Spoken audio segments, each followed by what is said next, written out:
Balancing the books doesn't turn politicians into rock stars. But his government's mission has always been sorting the economy out after the crash. Visiting a London girls' school today ahead of the budget, David Cameron appeared to have a lot of fans. But did he get the hard bit? George Osborne promised he'd fix the deficit in 5 years. But at budget after budget, progress has been slow. By 2015, he said we were heading out of the red and back into the black. But paying off the costs of the crash, we're only around halfway through. When he's back out here on Wednesday, the tone will have changed again. Don't expect much talk of sunshine, because since the Chancellor's last big day out, money worries in markets right round the world have emerged. So there's less cash flowing into government coffers. So even after 6 years of cuts, he'll squeeze public spending again.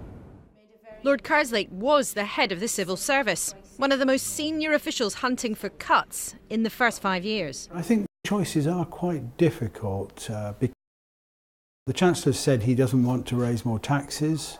The obvious efficiency savings have come through, I guess, in the early period.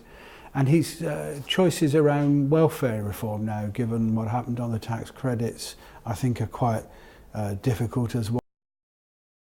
It's hard to see where the easy choices are now. None of it easy.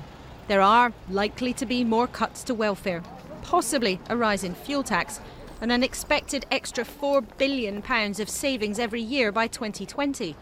But even in Tory-controlled Kent, the leader of the council believes they've gone far enough. Next year's budget is going to be a really tough budget where we are having to dig into our reserves, but it's going to be extraordinarily tough. The tank is now empty and we cannot take any more cuts in the scale that we've endured over the last 5 years. Tikka masala cooking sauce 500g. In some public services, the pressure to cut costs has produced good news as well as bad. Paul Hoffmeyer-Bembridge is blind and has learning difficulties. He used to get 20 hours of care a week. As part of a trial in Kent, Paul was taught to order his weekly shop online. And now he receives only 2 hours of council help. But he says that's better for him. I set up an online shopping account with a market, and I practice that each week with my supporter. Once I got better, I was able to do it on my own. Present opportunities too. Pressure from the European referendum bearing down. George Osborne needs smart moves this week. Laura Kunzberg, BBC News, Westminster.